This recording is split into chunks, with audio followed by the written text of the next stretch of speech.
ಜಬಾರಿ singer ಹನುಮಂತನ grand entry ಆಗಿದೆ. ಹಾಗಾದ್ರೆ ಸಂಗೀತ ಲೋಕಕ್ಕಂತೂ ಅಲ್ಲ, ಮತ್ತೆ ಎಲ್ಲಿಗೆ ನೋಡೋಣ ಬ್ರೇಕಿಂಗ್ ನ್ಯೂಸ್ ನಲ್ಲಿ.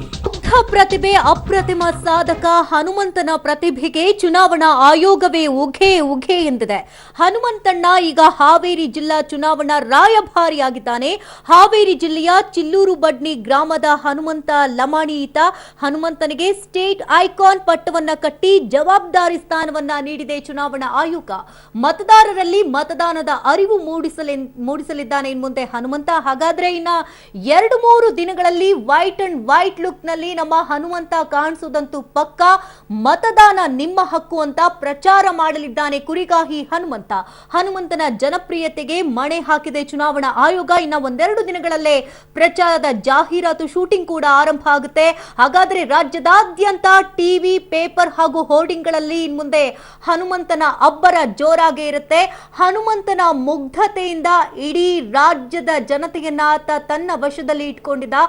ಗಾಯನಕ್ಕೆ ಎಲ್ಲರೂ ಕೂಡ ಮಾರು ಹೋಗಿದ್ರು. ಈಗ ಆತನ ಮುಗ್ಧತೆಯನ್ನೇ ದಾಳವಾಗಿಸಿಕೊಂಡು ಈಗ ಚುನಾವಣಾ ಆಯೋಗ ತನ್ನ ಪ್ರಚಾರಕ್ಕಾಗಿ ಆತನನ್ನ ಬರಮಾಡಿಕೊಳ್ತಾ ಇದೆ. ಇನ್ನ 2-3 ದಿನಗಳಷ್ಟೇ ರಾಜ್ಯದಾದ್ಯಂತ ಟಿವಿ, ಪೇಪರ್ ಹಾಗೂ ಹೋರ್ಡಿಂಗ್ಗಳಲ್ಲಿ ಹನುಮಂತನ ಅಬ್ಬರ ಕೂಡ ಜೋರಾಗ್ತಾ ಇದೆ.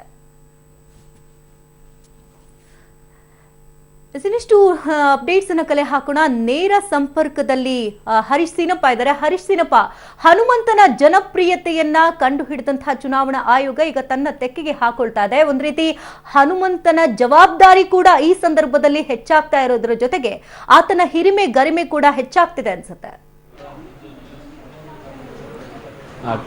ಖಂಡಿತ ಶಕುಂತಲಾ, ಏನು ಅಂತಂದರೆ ಈ ಒಂದು ಸರಿಗಮಪ ಕಾರ್ಯಕ್ರಮ ಮುಗಿದ ನಂತರ ಏನು ರನ್ನರ್ ಅಪ್ ಆಗಿ ಹನುಮಂತ ಒಂದು ಬಹುಮಾನವನ್ನು ಸ್ವೀಕರಿಸಿದ. ಇದಾದ ನಂತರ ಜನಪ್ರಿಯತೆ ಬಹಳಷ್ಟು ಹೆಚ್ಚಾಯಿತು ಹನುಮಂತಂದು. ಈ ಬಾರಿ ಯಾವ ಪಕ್ಷದ ಕಡೆ ಪ್ರಚಾರ ಮಾಡ್ತಾನೆ ಅಥವಾ ಈತನನ್ನು ಯಾರು ಹೋಲಿಸ್ಕೋತಾರೆ, ಕ್ಯಾಂಪೇನ್ಗೆ ಜೊತೆ ಕರ್ಕೊಂಡು ಹೋಗ್ತಾರೆ ಅನ್ನೋಂಥ ಒಂದು ಮಾತುಗಳು ನಡೀತಿತ್ತು. ಖಂಡಿತ ಯಾವುದಾದ್ರೂ ಒಂದು ಪಕ್ಷದವರು ಇವ್ರನ್ನ ಕಾಂಟ್ಯಾಕ್ಟ್ ಮಾಡುವಂಥದ್ದು, ತಮ್ಮ ಪರ ಪ್ರಚಾರ ಮಾಡುವಂಥ ಕೇಳುವಂಥ ಎಲ್ಲ ಕೆಲಸಗಳು ಕೂಡ ಆ ಒಂದು ಹಂತದಲ್ಲಿ ನಡೆದಿತ್ತು. ಇದೇ ನಿಟ್ಟಿನಲ್ಲಿ ಚುನಾವಣಾ ಆಯೋಗ ಕೂಡ ಯೋಚನೆ ಮಾಡಿರುವಂಥದ್ದು. ಈತ ಎಲ್ಲರ ಮನಸ್ಸನ್ನು ಗೆದ್ದಿದ್ದಾನೆ. ಇವನ ಹಾಡುಗಳಂದರೆ ಇಷ್ಟ, ಇವನ ಮಾತುಗಳು ಅಂದರೆ ಇಷ್ಟ. ಈತ ಹೇಳಿದ್ರೆ ಖಂಡಿತ ವೋಟಿಂಗ್ ಪರ್ಸೆಂಟೇಜ್ ಅಂದರೆ ಹಳ್ಳಿಗಾಡು ಪ್ರದೇಶದಲ್ಲಿ ಏನಿರ್ತಾರೆ ಅಲ್ಲಿ ವೋಟಿಂಗ್ ಪರ್ಸೆಂಟೇಜ್ ಕಡಿಮೆ ಆಗುತ್ತೆ. ಸೊ ಹಾಗಾಗಿ ಈತ ಹೇಳಿದ್ರೆ ಇನ್ನೊಂದಷ್ಟು ಜನ ವೋಟ್ ಹಾಕ್ಬೋದು, ಯಾರು ಕೂಡ ಮತದಾನವನ್ನು ತಪ್ಪಿಸದೆ ಮತದಾನವನ್ನು ಮಾಡ್ತಾರೆ ಅನ್ನುವಂಥ ಒಂದು ನಿಟ್ಟಿನಲ್ಲಿ ಇವನ್ನ ಒಂದು ಚುನಾವಣಾ ಐಕಾನ್ ಆಗಿ ಅಂದರೆ ಹಾವೇರಿ ಜಿಲ್ಲೆಗೆ ಒಂದು ಚುನಾವಣಾ ಪ್ರತಿನಿಧಿಯಾಗಿ ಮತ್ತು ವೋಟಿಂಗ್ ಬಗ್ಗೆ ಒಂದು ಎಲ್ಲರಿಗೂ ಕೂಡ ಅರಿವು ಮೂಡಿಸುವಂಥ ಒಂದು ಕೆಲಸಕ್ಕೆ ಹನುಮಂತನನ್ನು ನೇಮಕ ಮಾಡ್ಕೊಂಡಿರುವಂಥದ್ದು. ಬೇಸಿಕಲಿ ಬಿಗಿನಿಂಗ್ ಡೇಸಲ್ಲಿ ಏನು ಈ ಮಾತುಕತೆ ನಡೆದಿತ್ತು ಅವಾಗ ಹನುಮಂತನ ಹತ್ರ ವೋಟರ್ ಐ ಡಿ ಕೂಡ ಇರಲಿಲ್ಲ. ವೋಟರ್ ಐ ಡಿ ಮತ್ತು ಆ ಪಟ್ಟಿಯಲ್ಲಿ ಕೂಡ ಹನುಮಂತನ ಹೆಸರು ಸೇರಿರಲಿಲ್ಲ. ಅದಾದ ನಂತರ ಆತನ ಏನು ಆಧಾರ್ ಕಾರ್ಡ್ ಇರ್ಬೋದು, ಪ್ಯಾನ್ ಕಾರ್ಡ್ ಇರ್ಬೋದು, ಎಲ್ಲ ದಾಖಲೆಗಳನ್ನು ರೆಡಿ ಮಾಡಿ ಅದಾದ ನಂತರ ಚುನಾವಣೆ ಅನೌನ್ಸ್ ಆಗೋಕ್ಕಿಂತ ಮುಂಚೆನೇ ಆತನ ಹೆಸರನ್ನು ಒಂದು ಪಟ್ಟಿಗೆ ಸೇರಿಸುವಂಥ ಒಂದು ಕೆಲಸ ಕೂಡ ನಡೆದಿದೆ. ಈಗ ರಾಯಭಾರಿಯಾಗಿ ನೀನು ಕೆಲವೇ ದಿನಗಳಲ್ಲಿ ಆ ವಿಡಿಯೋ ಶೂಟ್ ಕೂಡ ಮಾಡೋದಕ್ಕೆ ಪ್ಲಾನ್ ಮಾಡ್ಕೊಂಡಿದೆ ಚುನಾವಣಾ ಆಯೋಗ. ವಿಡಿಯೋ ಶೂಟ್ ಮಾಡಿ ಆ ವಿಡಿಯೋಗಳನ್ನ ಎಲ್ಲ ಕಡೆ ಪ್ರಸಾರ ಮಾಡಿ ಒಂದು ಮತದಾನದ ಎಲ್ಲರಿಗೂ ಅರಿವು ಮೂಡಿಸುವಂಥ ಒಂದು ಕೆಲಸಕ್ಕೆ ಮುಂದಾಗ್ತಾ ಇದ್ದಾರೆ. ಓಕೆ ಹರೀಶ್, ಹಾಗೆ ಲೈನಲ್ಲಿರಿ, ಈ ಬಗ್ಗೆ ಮಾತನಾಡ್ತೀನಿ. ಈ ಬಗ್ಗೆ ಮಾತನಾಡೋದಕ್ಕೆ ಹನುಮಂತನ ಗುರುಗಳು MK ಪಾಟೀಲ್ ರವರು ದೂರವಾಣಿ ಸಂಪರ್ಕದಲ್ಲಿದ್ದಾರೆ. ಗುರುಗಳೇ ನಮಸ್ಕಾರ. ನಮಸ್ಕಾರ. ಇಷ್ಟು ದಿನ ರಾಜ್ಯದ ಮನೆ ಮಾತಾಗಿದ್ರು ಹನುಮಂತ, ಎಲ್ಲೆಡೆ ತುಂಬು ಅಭಿಮಾನಿಗಳನ್ನ ಹೊಂದಿದ್ರು. ಈಗ ಚುನಾವಣಾ ಆಯೋಗಕ್ಕೆ ಪ್ರಚಾರಕ್ಕೆ ಇಳಿತಾ ಇದ್ದಾರೆ. ಹೇಗೆ ಅನಿಸ್ತಾ ಇದೆ ಸರ್ ಈ ಸಂದರ್ಭದಲ್ಲಿ? ಮೇಡಮ್, ಇವನ್ನ ಚುನಾವಣಾ ಆಯೋಗನಾಗಿ ಅವನನ್ನ ಇಳಿತಕ್ಕಂಥದ್ದು ನಮಗೆ ಬಹಳ ಖುಷಿ ತಂದಿದೆ. ಇದು ನಮಗೆ ಈಗ ಹೇಳಲಿಕ್ಕೆ ಮಾತಾ ಬರ್ತಾ ಇಲ್ಲ, ಹಾಗೆ ಅಷ್ಟು ಖುಷಿ ಆಗಿದೆ. ಅಲ್ಲ ಸರ್, ಮೊದ್ಲಿಗೆ ಹೇಳ್ತಾ ಇದ್ರು ಹನುಮಂತ, ನಾನು ಯಾವುದೇ ಕಾರಣಕ್ಕೂ ಕೈ ಹಿಡಿಯಲ್ಲ, ಕಮಲ ಮುಡಿಯಲ್ಲ, ತೆನೆ ಅಂತೂ ಹೊರೋದೇ ಇಲ್ಲ ಅಂತ ಹೇಳ್ತಿದ್ರು. ಅದೇಂಗ್ ಒಪ್ಕೊಂಡ್ಬಿಟ್ರು ಅಂತ ಈಗ? ಮೇಡಮ್, ಅವರು ಈಗ ಯಾವುದೇ ಪಕ್ಷದ ಕೈ ಹಿಡಿತಾ ಇಲ್ಲ. ಒಂದು ಚುನಾವಣೆ ಆಯೋಗದ ಒಂದು ಜವಾಬ್ದಾರಿಯನ್ನ ಹೊತ್ತಿದಾರ, ಅವ್ರ ಕಟ್ಟಪ್ಪಣೆಯನ್ನ ಪಾಲಿಸ್ತಾ ಇದಾರ. ಅಂದ್ರೆ ಒಂದು ಪ್ರಜಾಪ್ರಭುತ್ವ, ಒಳ್ಳೆ ಪ್ರಜಾಪ್ರಭುತ್ವ ಸದಸ್ಯ ಬರ್ಬೇಕಾದ್ರೆ ನಾವೆಲ್ಲರೂ ವೋಟ್ ಹಾಕ್ಬೇಕು ಅಂತಕ್ಕಂಥ ಒಂದು ಕಾನ್ಸೆಪ್ಟ್ ಅವ್ನಿಗೆ ಅರ್ಥ ಆಗಿದೆ.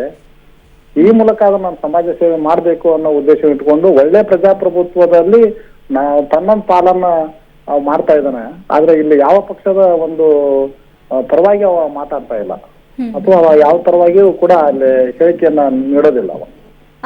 ಅದ್ರ ಜೊತೆಗೆ ಸರ್, ಹನುಮಂತ ಅಂದ್ರೆ ಒಂದ್ ರೀತಿ ಹ್ಯೂಜ್ ಫ್ಯಾನ್ ಫಾಲೋವರ್ಸ್, ಯಾರು ಕೂಡ ಹೇಟ್ ಮಾಡೋದೇ ಇಲ್ಲ ಅನ್ನೋ ರೇಂಜ್ಗೆ ಅಷ್ಟು ಜನ ಫ್ಯಾನ್ ಫಾಲೋಯಿಂಗ್ಸ್ ಇಟ್ಕೊಂಡಿದ್ದಾರೆ. ಜೊತೆಗೆ ಆತನ ಮುಗ್ಧತೆ, ಎಷ್ಟೇ ಎತ್ತರಕ್ಕೆ ಬೆಳೆದ್ರು ಕೂಡ ನಾವು ನಡೆದು ಬಂದ ಹಾದಿನ ಮರಿಬಾರ್ದು ಅನ್ನುವಂಥದ್ದು ಒಂದು ಸಂದೇಶ ಕೂಡ ಕೊಡ್ತಿದ್ದಾರೆ.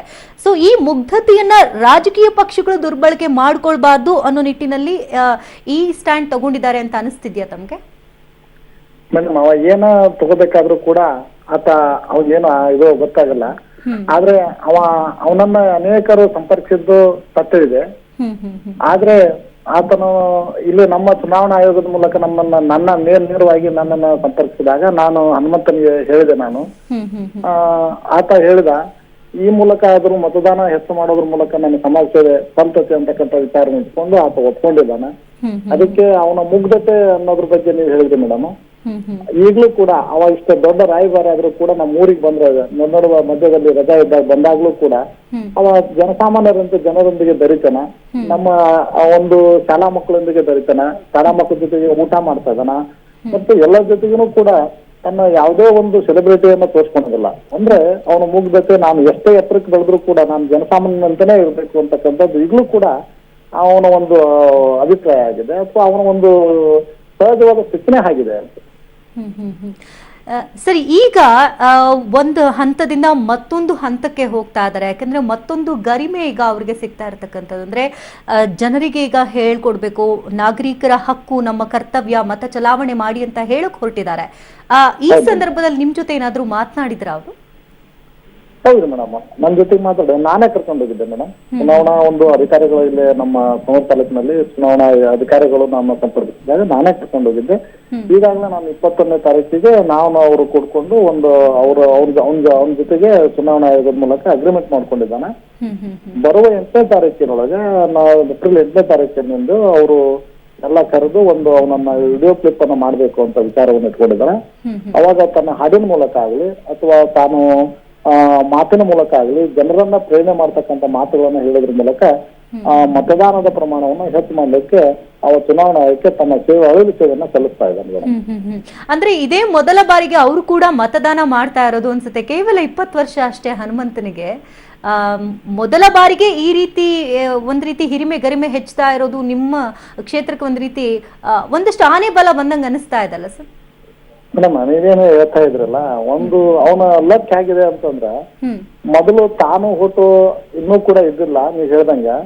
ಈಗ ತಾನೇ ಮೊದಲು ಓಟ್ ಹಾಕ್ತಾ ಇದ್ದಾನ. ಮೊದಲು ತಾನು ಓಟ್ ಹಾಕೋದ್ರ ಜೊತೆಗೆ ತನ್ನೆಲ್ಲ ಒಂದು ಬಳಗವನ್ನು ಕೂಡ ಹೆಚ್ಚಿನ ಪ್ರಮಾಣದಲ್ಲಿ ನಾನು ಓಟನ್ನು ಹಾಕಿಸ್ಬೇಕು ಅಂತಕ್ಕಂಥ ಅಭಿಪ್ರಾಯ ಏನಿದೆಯಲ್ಲ, ಅದು ಬಹಳ ಒಂದು ಒಳ್ಳೆ ಅಭಿಪ್ರಾಯ ಅಂತಕ್ಕಂಥದ್ದು ನನ್ನ ವಿಚಾರ ಮೇಡಮ್.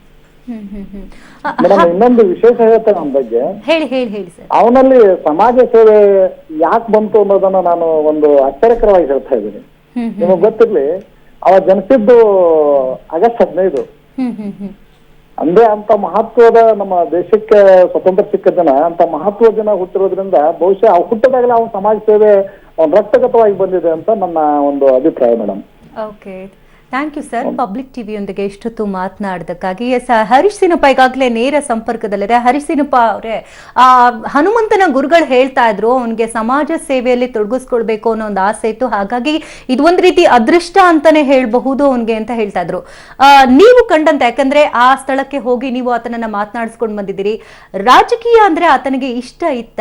ಯಾವ ರೀತಿ ತನ್ನ ಆಸೆಯನ್ನು ವ್ಯಕ್ತಪಡಿಸ್ತಾ ಇದ್ದ ಆತ ಅಂತ? ಖಂಡಿತ ಶಕುಂತಲ, ಏನಂತಂದರೆ ಹನುಮಂತನಿಗೆ ಈಗ ಸಿಕ್ಕಿರುವಂಥ ಒಂದು ಪ್ರೀತಿ, ಎಲ್ಲ ಕಡೆಯಿಂದ ಬರ್ತಾರಂಥ ಫೋನ್ ಕಾಲ್ಸ್, ಇದೊಂದು ರೀತಿ ನಾನು ಏನು ಮಾಡ್ತಾ ಇದ್ದೀನಿ, ಏನು ಅನ್ನೋಂಥ, ಎಲ್ಲಿದ್ದೀನಿ, ಏನು ಮಾಡ್ತಾ ಇದ್ದೀನಿ ಅನ್ನೋಂಥ ಒಂದು ಅಷ್ಟು ಪ್ರಶ್ನೆಗಳನ್ನ ಹುಟ್ಟಾಕಿದೆ.